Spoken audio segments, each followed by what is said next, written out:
నమస్తే, welcome to 6 TV. హైదరాబాద్లో విస్తృత స్థాయి సమావేశాలు రెండో రోజు కాసేపట్లో ప్రారంభం కానున్నాయి. బీజేపీ హైకమాండ్ తెలంగాణపై స్పెషల్ ఫోకస్ పెట్టిన నేపథ్యంలో ఈ సమావేశాలు నిర్వహించడం కీలకంగా మారింది. రాష్ట్ర బీజేపీ కార్యాలయంలో 2 రోజుల పాటు సమావేశాలను నిర్వహిస్తున్నారు. తొలి రోజు పార్లమెంటు ఎన్నికల్లో అనుసరించాల్సిన వ్యూహాలపై నేతలు చర్చించారు. అలాగే పలు కీలక అంశాలపై చర్చించిన నేతలు రెండో రోజు లోక్సభ ఎన్నికల ప్రచార రూట్ మ్యాప్ను ఖరారు చేసే అవకాశాలున్నాయి. సమావేశానికి సునీల్ బన్సల్, తరుణ్ చుగ్, కిషన్ రెడ్డి ఇతర ముఖ్య నేతలు హాజరయ్యారు. ఇక రెండో రోజు కోర్ కమిటీకి సంబంధించి మరింత సమాచారం మా ప్రతినిధి మాధవి లైవ్లో అందిస్తారు. మాధవి, చెప్పండి, ఈ రోజు జరిగే సమావేశంలో కీలకంగా ఏమైనా నిర్ణయాలు తీసుకునే అవకాశాలు ఉన్నాయా?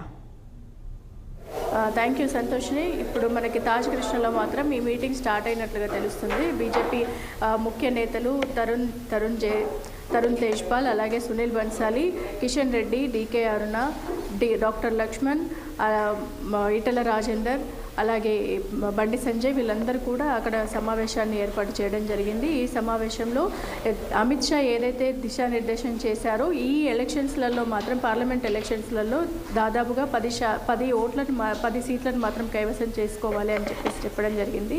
దానిపైన దిశానిర్దేశంతో పాటు అనేక అంశాలపైన కూడా వారు చర్చించనున్నారు. సంతోష్.